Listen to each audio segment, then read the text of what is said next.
الحمد للہ رب العالمین والصلاة والسلام علی الانبیاء والمرسلین اعوذ باللہ من الشیطان الرجیم بسم اللہ الرحمن الرحیم رب اشرح لی صدری ویسر لی امری واحلل عقدۃ من لسانی یفقہوا قولی واجعل لی وزیرا من اہلی۔ محترم سامعین، السلام علیکم ورحمۃ اللہ وبرکاتہ۔ الحمدللہ قرآن پاک کا مطالعہ ہمارا جاری ہے۔ سورہ آل عمران کے آیت نمبر 200 تک ہم پڑھ چکے ہیں، یعنی سورہ آل عمران جو الحمدللہ ہماری مکمل ہو چکی ہے۔ آج انشاءاللہ ہم سورہ النساء شروع کریں گے اور اس کی آیت نمبر 1، 2 اور 3 پڑھیں گے۔ سورہ نساء جو ہے، اس کا عنوان عورتوں کے نام پر ہے۔ سورہ نساء کے معنی ان کے عورتوں کے ہوتے ہیں۔ اب کئی لوگ جو ہیں عورتوں کو پسند کرتے ہیں اس چیز میں کہ اسلام میں عورتوں کو وہ حقوق نہیں دیے گئے، جو ملحدین قسم کے اور لبرل قسم کے لوگ ہیں، کئی عورتوں کو بدگمان کرتے ہیں اسلام کے حوالے سے۔ اور دیکھا جائے، غور کیا جائے تو یہ عورتوں کے لیے بہت بڑی ایک سعادت کی بات ہے کہ ان کا نام لے کر قرآن کی واقعی ایک صورت کو باقاعدہ نازل کر دیا گیا۔ صورت کا نام عورتوں کے نام پر رکھا گیا ہے، جبکہ قرآن کے اندر کوئی صورت مردوں کے نام پہ نہیں، الرجال کوئی صورت نہیں ہے۔ ویسے انبیاء کے ناموں سے آئی ہیں، سورہ یونس ہے، سورہ یوسف ہے، سورہ ابراہیم ہے، سورہ محمد ہے، تمام صورتیں ہیں، لیکن انبیاء کے نام کے ساتھ خاص ہیں۔ عام مردوں کا ہمارا آپ کا اس میں کوئی تعلق نہیں ہے۔ یہ عام یعنی کہ مردوں کے والد کے نام سے کوئی سورہ الرجال، کوئی سورہ ذکر وغیرہ اس قسم کوئی نام نہیں ہے، یہاں مردوں کے لیے درجے استعمال ہوئے ہیں، لیکن عورتوں کے نام سے اللہ تعالیٰ نے باقاعدہ ایک صورت رکھی۔ یہاں پہ عورتوں کو باقاعدہ ایک قابل ذکر چیز سمجھا گیا ہے، ان کو باقاعدہ ڈسکس کیا گیا ہے، اس کے نام سے عنوان رکھا گیا ہے۔ تو یہ عورتوں کے لیے ایک بڑی یعنی کہ ان کی ایک سعادت کی بات ہے کہ ان کے نام سے باقاعدہ پورے قرآن میں موجود ہے، اور یہاں سمجھتے ہیں یہ عورتوں کو اللہ تعالیٰ نے کوئی اہمیت ہی نہیں دی ہے۔ بہرحال دیکھتے ہیں یہاں پہ اللہ تعالیٰ نے جو قرآن کا آغاز کیا ہے صورت کا، یہاں پہ اللہ تعالیٰ نے جنرلی ایک پوری انسانیت کو مخاطب کر کے کلام کیا ہے۔ قرآن پاک میں مختلف انداز سے یعنی کہ کلام کے انداز ملتے ہیں۔ کہیں اللہ تعالیٰ مومنین کو خطاب کرتا ہے یا الذین آمنوا کہہ کے، اور کہیں کافروں کو خطاب کرتا ہے یا ایھا الکافرون کہہ کے خطاب ہوتا ہے، اور یہاں پہ کئی مقام پہ یا ایھا الناس کہہ کے خطاب ہوتا ہے، یہاں پوری انسانیت سے وہ خطاب ہوتا ہے، مخاطب ہوتی ہے۔ لیکن ایک بات ہم ذہن میں رکھیں، قرآن میں کہیں بھی یا ایھا الذین نافقوا کہہ کوئی خطاب نہیں کیا گیا، منافقین کو کہیں علیحدہ سے خطاب نہیں کیا گیا۔ منافقین کو یا ایھا الذین آمنوا کے ہی زمرے میں رکھا جاتا ہے، یا ایھا الذین آمنوا ہی کہہ کے منافقین سے بھی خطاب کیا جاتا ہے، کیونکہ وہ قانون مسلمان ہی ہوتے ہیں، ان کی شناختی کارڈ پہ بھی مسلمان ہی لکھا ہوگا۔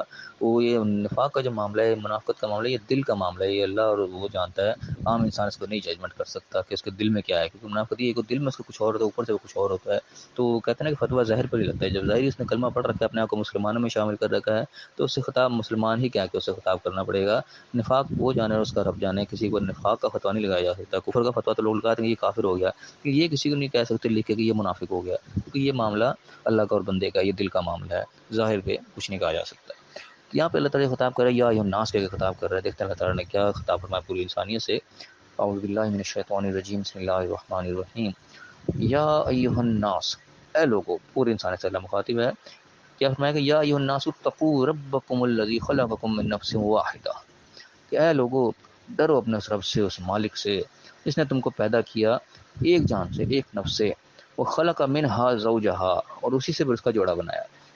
اب یہاں پہ ایک جان سے پیدا کرنے کی بات ہو رہی ہے، ایسا ہم جانتے ہیں سب کے سب کہ ہم آدم علیہ السلام کی اولاد ہیں، لیکن یہاں پہ اللہ تعالیٰ نے لفظ آدم یہاں پہ نہیں لکھا، ٹھیک ہے نا۔ اور حوا کا نام تو ویسے ہی کہیں قرآن میں کہیں استعمال نہیں ہوا، عام طور پہ ہم یہی ہم جانتے ہیں کہ آدم اور حوا کی ہم اولاد ہیں، تو یہاں پہ لیکن اللہ تعالیٰ نے نام نہیں لکھا۔ یہ بات ہم ذہن میں رکھیں قرآن کے مطالعے کے دوران کہ کئی چیزیں اللہ تعالیٰ نے اجمالاً ذکر کی ہوتی ہیں، کوئی تفصیلاً ذکر نہیں کیا ہوتا، ایک اشارے کے طور پہ بات کہہ کے اور آگے نکل جایا جاتا ہے۔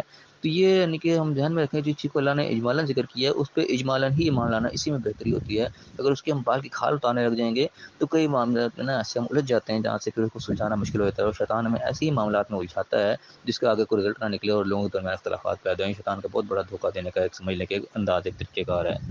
اب جس طریقے سے کہ یہاں پہ بھی آیا ہے کہ خلقکم من نفس واحدہ، کہ ہم نے تمہیں ایک جان سے پیدا کیا، اس کے بعد آگیا مونس کی ضمیر آگئی، خلق منہا زوجہا، اور اس سے منہا مونس کا لفظ من ہو نہیں کہا کہ آدم سے اس کا جوڑا بنایا، یہاں پہ کہیں اس چیز کا وہ نہیں ذکر کہ پہلا جو ہے وہ آدم تھے یا ہوا تھے، اللہ تعالیٰ نے اس کو یہاں پہ اجمالاً ذکر کیا ہے، تفصیل نہیں بیان کی۔ تو بالکل اسی طریقے سے مثال اس کی ہم سمجھ لیں کہ جس طریقے سے یہودی کو حکم آتا ہے گائے ذبح کرو، تو ایک اجمالاً ذکر ہو گیا تو گائے پکڑو ذبح کر لو، اس کی تفصیل نہیں کو بیان کی تھی کہ کیسی ہو کیسی نہ ہو، تو اللہ تعالیٰ کے حکم پہ وہ اجمالاً ہی ہوگا عمل کر لیتے، گائے پکڑتے ذبح کر لیتے، حکم پورا ہو جاتا۔ لیکن انہوں نے پوچھ کے قریت کے خود اپنے اوپر پابندیاں لگوا لی، گائے کیسی ہو کیسی نہ ہو، یہ ہو وہ، کتنے سوالات اللہ تعالیٰ نے نے ذکر کی ہے.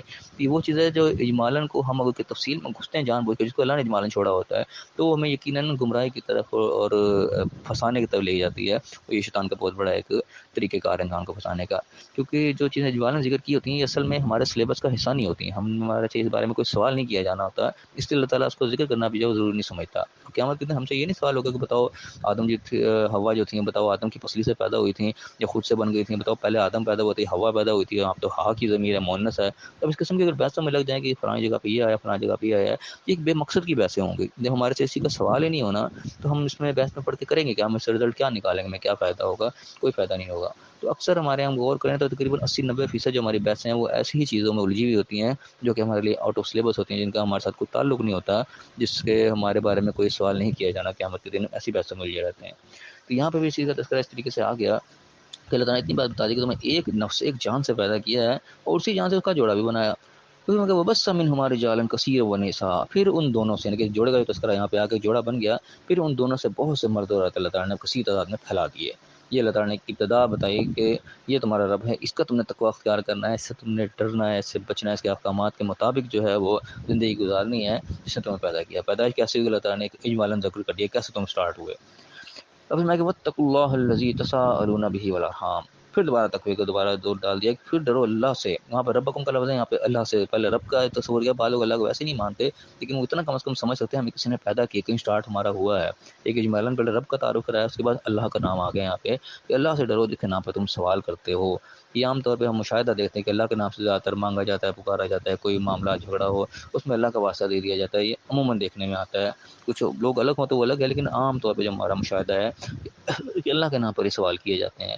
تو اللہ کہ اس کے نام پر تم سوال کرتے ہو، اس کا تقویٰ تم دل میں رکھو. والارحام، اب الارحام کا نام بھی اللہ تعالیٰ نے اجمالاً یہاں پہ تذکرہ کر دیا، کوئی ڈیٹیل اس کی یہاں پہ بیان نہیں کی، صرف الارحام کا بات ختم کر دیا گیا کہ آگے ہم خود سے سبق لیں کہ ارحام سے مراد رشتہ داری ہے، رحمی رشتے ہیں. مختلف مفسرین نے مختلف تفسیر بیان کی ہیں، پر جو بھی اس کی تفسیر سمجھ لیں، رحمی رشتے سمجھ لیں، ماں کے رشتے سمجھ لیں، تعلقات رشتہ داری سمجھ لیں، ان چیزوں کو بھی اللہ تعالیٰ نے پوائنٹ آؤٹ کیا کہ یہ بھی چیزیں وہ ہیں جن کا خیال رکھنا ہے تم. ان کو تم نے یعنی کہ ان کی بے احترامی نہیں کرنی، تمہیں ان کو اسے کچھ نہیں ڈال دینا، ان کو لے کے چلنا ہے. کیونکہ دنیا داری جو ہے ساری انہی چیزوں کے ساتھ جڑی ہوئی ہے، رشتہ داریوں کو لے کے چلنا پڑتا ہے، کٹ کے انسان زندگی نہیں گزار سکتا. تو اللہ تعالیٰ نے اس کا بھی تقویٰ بھی یہاں پہ رکھ دیا کہ اس کا بھی تم نے خیال رکھنا ہے.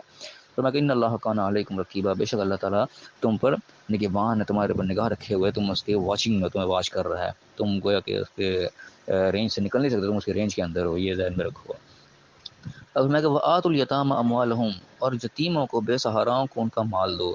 ولا تتبدلوا الخبیث بالطیب، اور ناپاک کو پاک سے تبدیل نہ کرو. گویا کہ جو جس کا حق ہے، جو بے سہارا کہا تھا، یتیم کا لفظ یہاں پہ آیا ہے. اب یتیم کا لفظ عام طور پہ ہم صرف یتیم ہی رکھتے ہیں، اس کا ہم معنی ذرا کچھ کم ہی سمجھتے ہیں کہ ہمارے عام طور پہ یتیم کا اطلاق اسی کو کہا جاتا ہے جو کہ جس کا باپ نہ ہو، اس بچے کو یتیم کہا، کا باپ نہ ہو. اس کا حقیقی مفہوم جو اگر ہم غور کریں، جو کہ لغت کے اندر سے ہمیں نشانی ملتی ہے، یتیم کا اصل معنی ہوتے ہیں بے سہارا. اس کا کوئی سہارا نہ، چاہے اس کا باپ اگر ہے بھی، لیکن باپ کسی قابل ہی نہیں ہے، بیمار ہے، وہ کسی سپورٹ کرنے کے لائق ہی نہیں ہے، تو وہ بھی شخص بے سہارا شمار ہوگا. اس کا بچے کے لیے سہارا، اس کا سہارا ہے ہی نہیں. کیونکہ جو لغت میں ہم دیکھتے ہیں نا، اس میں لکھی ہوئی ہے چیز کہ انسانوں کے اندر تو یتیم اس کو کہا جاتا ہے جس کا باپ نہیں ہوتا، لیکن جانوروں کے اندر یتیم اس جانور کو کہا جاتا ہے اس کی ماں نہیں ہوتی ہے. کیونکہ جانور کا سہارا اس کی ماں ہوتی ہے ہمیشہ. شیر کا بچہ ہے تو اس کی حفاظت شیر نہیں کرے گی، ہمیشہ اس کی ماں جو ہوتی ہے وہ اس کی حفاظت کر رہی ہوتی ہے، وہ اس کا سہارا ہوتی ہے. باپ کا تو پتہ ہی نہیں ہوتا، باپ کا سہارا نہیں ہوتا. تو جب اس جانور کی ماں نہیں رہتی، ماں اس کی مر جاتی، تب اس کے یتیم کا اطلاق کیا جائے گا، اب یہ بے سہارا ہو گیا. تو یہ وہ وجہ ہے کہ انسانوں کے اندر باپ کے نہ ہونے کے بعد بے سہارا کا اطلاق ہوتا ہے. تو اصل مطلب یہ ہے کہ یتیم کے معنی اصل میں بے سہارا ہے. اور باپ کو اس لیے کیونکہ ذمہ داری باپ پر ڈالے گی. الرجال قوامون علی النساء، رجال کو، مردوں کو قوام بنایا گیا، ذمہ دار مرد کو ٹھہرایا گیا، عورت کو نہیں. اس لیے جب مرد وہاں نہیں رہتا سہارا کے طور پہ تو اس کو یتیم اور بے سہارا کہا جاتا ہے. تو خالی ہم اس کو اتنا محدود نہ کر لیں کہ باپ نہیں رہا تو تب یتیم ہے، باپ ہو بھی اور جو سہارا دینے کے لائق نہ ہو تب بھی اس کے یتیم کا اطلاق ہمیں کرنا چاہیے. وہ بے سہارا ہو گیا، باپ کا سہارا نہیں ہے اس وقت، چاہے وہ زندہ بھی ہے، تو ہمیں اس کے لیے خیال کرنا پڑے گا. اس کو جو احکام یتیم کے حوالے سے اللہ نے دیے وہ اس کے اوپر ہمیں اپلائی کرنے ہوں گے. اس کے بعد اللہ تعالیٰ کہ خبیث کو طیب کے ساتھ تم نے خلط مت نہ کرو، کہ اچھی چیز تو اس کو دینا بنتا تھا، اچھی چیز وہ خود قبضہ کر لیا اور ہلکی چیز سے اپنا جو ہے گونگلو سے مٹی جھاڑ لی اور بس نام کر لیجیے میں نے یہ کام کیا تھا. اللہ تعالیٰ دلوں کے حال کو جانتا ہے. اور میں کہ ولا تاکلوا اموالہم الی اموالکم، ان کے مال کو اپنے مال کے ساتھ رلا ملا کے مت کھا جاؤ. یعنی کہ کوئی یتیم ایسے بے سہارا ہے، ان کے پاس مال زیادہ ان کے وارثان کی طرف سے ان کو ملتی ہے، تو اس کے اندر کوئی ڈنڈی مارنے کی کوشش نہ کرو، اپنے مال کے ساتھ ملا کے کھانے کی کوشش نہ کرو. انہ کان حوبا کبیرا، یہ بہت بڑا گناہ کا کام ہے. اب اللہ کے نزدیک اس کو اللہ نے بہت بڑا گناہ کا ہے۔ یہاں پہ ہوبن کا لفظ ہے، ہوبن کا لفظ وہ ایک انٹیک لفظ ہے، قرآن میں اور کہیں استعمال نہیں ہوا، صرف یہیں اسی ایک مقام پر استعمال ہوا ہے ہوبن۔ اور اللہ تعالیٰ کس درجے کا گناہ اس کو کہہ رہا ہے، اس کی بھی حقیقت اصل میں اللہ ہی جانتا ہے۔ مختلف روایات کی بھی تفسیریں لکھی ہیں، لیکن گھوم پھر کے وہی گناہ کی طرف اس کی بات جاتی ہے۔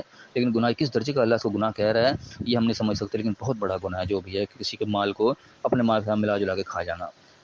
اس میں فرمایا کہ وَإِنْ خِفْتُمْ، اگر تم اسی کا خوف ہوگا، اللہ تقسطوا فی الیتامیٰ، تم بے سہاراؤں کے بارے میں انصاف نہ کر سکو گے، فَانكِحُوا مَا طَابَ لَكُم مِّنَ النِّسَاءِ مَثْنَىٰ وَثُلَاثَ وَرُبَاعَ۔ اب یہ وہ آیت ہے جس کے اندر 4 شادیوں تک کی اجازت دی گئی ہے۔ تو اللہ تعالیٰ کس صورت میں 4 شادیوں کی اجازت دے رہا ہے کہ بات ہو رہی ہے سہارا دینے کی بے سہاراؤں کو۔ اگر تو بات یہ آ رہی ہے کہ تم شاید انصاف نہیں کر سکو کہ کس کو سہارا دینا کس کو نہیں دینا، کتنے ہی لوگ ہیں، تو پھر اللہ نے اجازت کہ تم پھر نکاح کر لو عورتوں میں سے 2 یا 3 یا 4 تم سب لوگ، یعنی کہ سب 2 کر سکتے ہو، 3 بھی کر سکتے ہو، 4 بھی کر سکتے ہو۔ اللہ نے حد رکھی ہے 4 سے زیادہ نہیں، 4 تم کر سکتے ہو تاکہ تم اس کے ذمہ دار بن جاؤ، تم ان کو سہارا دینے کے اہل ہو جاؤ۔ سب لوگ جانتے ہیں کہ ہاں یہ اس کی کسٹڈی میں ہے، اب اس نے اس کی ساری ذمہ داری اٹھانی ہے۔ تو یہاں سے یہ بھی نشانی پتہ چلتی ہے کہ نکاح کا اصل مقصد ذمہ داری اٹھانا ہے، خالی دنیاوی معاملہ نہیں ہے کوئی۔ یہ اصل میں نکاح کا مقصد یہ ہے کہ اس کی ذمہ داری آپ نے اٹھانی ہے۔ اسی لیے پرانے دور میں صحابہ کی جو کئی شادیاں نظر آتی ہیں، ایک شوہر کا دوسرا نکاح کر لیا، دوسرے کا تیسرے سے نکاح کر لیا، اتنا زیادہ ملتا ہے، وہ اصل میں یہ مقصد تھا کہ وہ سہارا دیا جاتا تھا، کوئی ایسی کوئی دنیاوی معاملہ لے کے چلنا مقصد نہیں تھا، اصل مقصد تھا سہارا دینا۔ بے سہارا جب ہو گئی تو فوراً کسی نے اپنی ذمہ داری لے لی، کو سہارا دے دیا، یہ کا اصل مقصد تھا۔ کہ اللہ فرمایا کہ فَإِنْ خِفْتُمْ، اگر تم اس چیز کا خوف ہو کہ اللہ تعدلوا، کہ تم عدل نہیں کر سکو گے، 2 شادیاں کر لی، 3 کر لی، 4 کر لی، تو ان میں برابری نہیں رکھ سکو گے، یہ لازمی چیز ہے۔ اگر تم اس چیز کا خوف ہو برابری نہیں رکھ سکو گے، فواحدۃ، تو پھر ایک ہی، یعنی کہ 2 3 4 شادیاں یہ آپشنل ہیں، اس کے اوپر بڑی ذمہ داری بھاری تم پر آئے گی۔ یہ کہ ویسے نہیں کہ اللہ نے اجازت دی جتنی مرضی کرو جی، ہمارے یہاں اس کو بڑا وہ دیجیے تو وہ مرد کا حق ہے، وہ 3 4 کر سکتا ہے، اجازت لے نہ لے، بڑی اس کے اوپر وہ بات چیز ہوتی ہیں، لیکن یہ بڑی اہم چیز ہے۔ اس کے لیے عدل جو ہے وہ بنیادی شرط رکھی گئی ہے، اور عدل کا تقاضا بھی یہی ہے کہ اگر دوسری کرنے لگے تیسری کرنے لگے، پہلے کوئی پتہ ہونا چاہیے۔ انصاف کا تقاضا، ورنہ تو بے انصاف ہے، اس کو پتہ ہی نہیں آپ نے دوسری کر لی تیسری کر لی، یہ کہاں کا عدل ہوا؟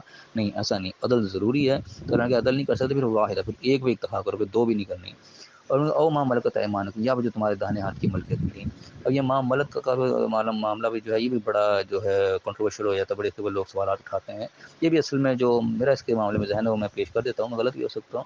یہ اس طرح ہوتا تھا کہ جب جنگ ہوتی تھی، جنگی قیدی کے طور پہ خواتین آتی تھیں، عورتیں پکڑی جاتی تھیں غلام کے طور پہ، وہ اس کے حوالے کر دی جاتی تھیں، کسی نہ کسی کو اس کا ذمہ دار بنا دیا جاتا تھا۔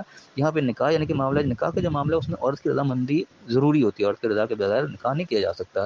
لیکن یہاں یہ معاملہ تھا کہ وہ غلام بن کے آئی ہے، اس کی اپنی مرضی وہاں پہ کوئی نہیں ہوتی تھی، تو کسی کی ذمہ داری جو اس وقت کا جو حاکم ہوتا تھا، جو کہ اس جنگ کا سردار سپہ سالار ہوتا تھا، جو کہ مین ذمہ دار ہوتا تھا، وہ لوگوں کی موجودگی میں حوالے کرتا کہ یہ تمہاری ملکیت کی ذمہ داری تم نے اٹھانی ہے، ذمہ داری وہ قسم کا نکاح ہو جاتا تھا۔ لیکن اس میں کیونکہ عورت کی مرضی شامل نہیں ہوتی، اس لیے نکاح کا نام نہیں دیا گیا، لیکن ذمہ داری اسی طرح ڈال دی جاتی تھی، بالکل جیسے کہ بیوی کی ذمہ داری مرد پر ہوتی ہے، بالکل اسی ذمہ داری کے اندر اس کو دیا جاتا تھا کہ تم اب سے کے ذمہ دار ہو۔ وہ ماں ملک کی ذمہ داری کہ تمہارے داہنے ہاتھ کی ملکیت ہو گئی ہیں، اب تمہیں اسی طرح ذمہ داری اٹھانی چاہیے سے بیوی کی ذمہ داری اٹھائی جاتی ہے۔ لیکن یہ نکاح سے ایک الگ چیز تھی، لیکن یہ کوئی چھپ چھپا کے ایسے نہیں تھی کہ بس ٹھیک ہے جس کو مرضی کو نوکرانی رکھ لی تو وہ تمہاری ملکت بن گئی، نہیں ایسا نہیں، یہ کھلے عام ایک جو سپہ سالار تھا، جو بڑا تھا، وہ سربراہ تھا، وہ سربراہ مملکت جس کو کہا جاتا ہے، وہ باقاعدہ لوگوں کے حوالے کرتا تھا، اور سب لوگوں کے سامنے یہ چیز پتہ ہوتا تھا کون کس کی ملکیت میں گئی۔ سر نکاح اعلانیہ ہوتا ہے، سب کو پتہ ہوتا ہے کہ آپ سے یہ اس کی بیوی ہے، تو بالکل اسی طریقے سے اعلانیہ یہ چیز ہوتی تھی، سب کو پتہ ہوتا تھا کہ ہاں آپ سے یہ اس کی ملکیت میں، اس کی ذمہ داری اس نے اٹھانی ہے، تو اس کا بھی اسٹیٹس ایک قسم کا بیوی والا ہی ہوتا تھا۔ لیکن نکاح سے اس کو اس لیے الگ رکھا گیا کیونکہ اس کی مرضی کے اندر شامل نہیں پوچھی جاتی، وہ اس کے درجہ ایک اور ہوتا ہے، اس لیے ایک چھوٹا سا فرق ہے، واللہ عالم، اس کی حقیقت اللہ بہتر جانتا ہے۔ اب فرمایا کذالک ادنیٰ اللہ تعولوا، یہ اس چیز کی بہت زیادہ قریب تر ہے کہ تم سے ظلم نہ ہو، کسی کے ساتھ تم زیادتی نہ کرو، تو یہ اللہ تعالیٰ نے قوانین بیان کیے، اس کے مطابق تم چلو گے تو انشاءاللہ تم سے کسی کے معاملے میں ظلم زیادتی نہیں ہوگی، تم ایک صحیح اسٹریٹ پاتھ پہ چلو گے، اسٹریٹ فارورڈ چلو گے، ایک روشن جگہ پہ چلو گے، تم اندھیرے میں نہیں ڈوبو گے۔ تو اللہ تعالیٰ ہمیں صحیح سمجھنے کی توفیق عطا فرمائے۔ یہ قوانین جو اللہ تعالیٰ نے دنیا میں نافذ کرنے کے لیے دیے ہیں، جتنے قوانین ہم پر اپلائی ہوتے ہیں وہ اللہ تعالیٰ ہمیں اپلائی کرنے کی توفیق عطا فرمائے۔ قرآن کا جب بھی ہم مطالعہ کریں اس ذہن سے کریں کہ قرآن کے اندر ہم نے اپنی اصلاح کرنی ہے، اپنی لائن کو ہم نے سیدھا کرنا ہے، اپنی جو غلطیاں کوتاہیوں کو دور کرنی ہے، اصل مقصد ہمارا یہ ہونا چاہیے۔ اللہ تعالیٰ ہمیں صحیح سمجھنے کی، صحیح عمل کرنے کی توفیق عطا فرمائے، اور دنیا اور آخرت دونوں کو کامیاب فرمائے، آمین۔ وآخر دعوانا الحمد للہ رب العالمین۔